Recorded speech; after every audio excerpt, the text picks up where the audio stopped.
શું ભારત ખરેખર પાકિસ્તાનને સિંધુ નદીનું એક ટીપું પાણી પણ નહીં આપે?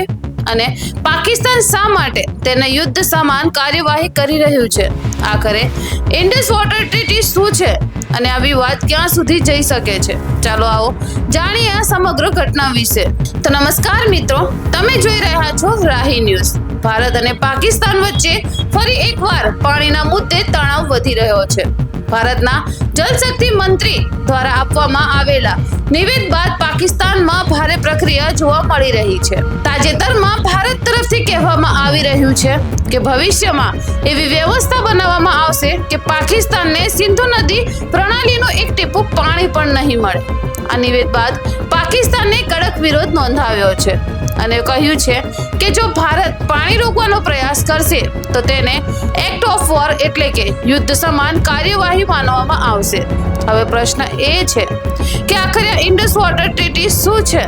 સરળ ભાષામાં સમજીએ તો વર્ષ 1960માં ભારત અને પાકિસ્તાન વચ્ચે સિંધુ જળ સંધિ થઈ હતી.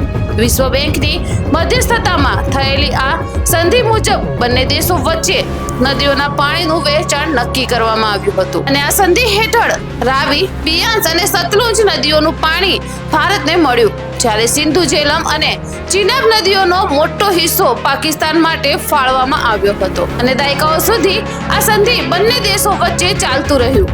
પરંતુ છેલ્લા કેટલાય વર્ષોમાં વધેલા તણાવ અને આતંકવાદી હુમલાઓ પછી ભારત આ સંધિ અંગે ફરી ચર્ચા શરૂ કરી દીધી છે અને ભારતનું કહેવું છે કે દેશના હિતોને ધ્યાનમાં રાખીને પાણીના ઉપયોગ અંગે નવી વ્યૂહરચના તૈયાર કરવામાં આવી રહી છે.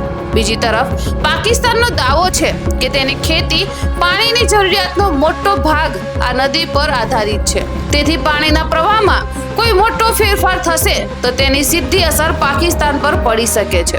જો કે હાલમાં કોઈ સત્તાવાર જાહેરાત કરવામાં આવી નથી કે પાકિસ્તાન તરફ જતું પાણી સંપૂર્ણ રીતે બંધ કરી દેવામાં આવશે, પરંતુ બંને દેશોના નિવેદનોને કારણે આ મુદ્દો ફરી આંતરરાષ્ટ્રીય ચર્ચાનો વિષય બન્યો છે.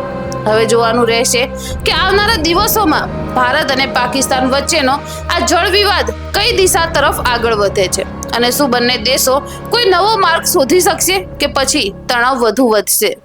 તમારું આ સમગ્ર મામલે શું માનવું છે? શું ભારતે કડક પગલાં લેવા જોઈએ?